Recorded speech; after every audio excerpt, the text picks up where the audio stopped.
これに色をつけます。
なんか違う。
はい、これをまたオーブンに入れて、温度は150度ですね。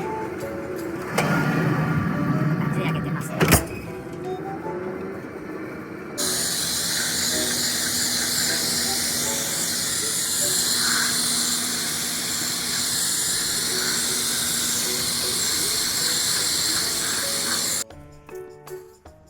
はい、今度は綺麗に取れました。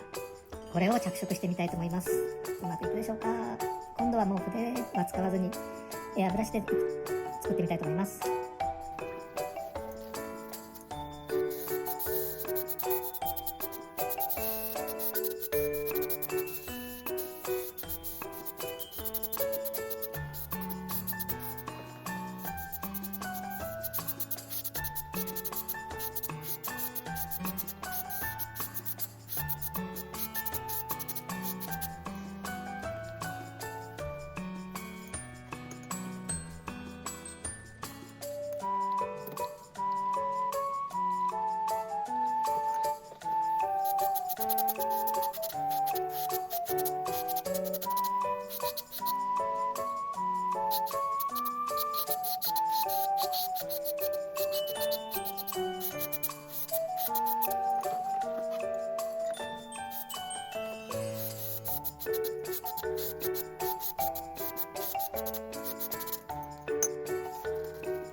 こんな感じでいかがでしょうか。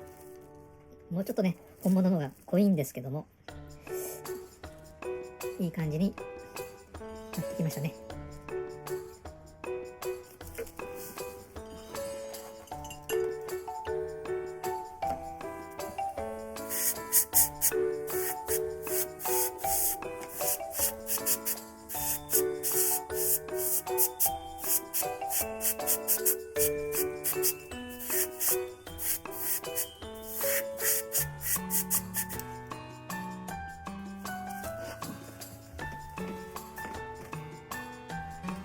さっき作ったのがこちらで、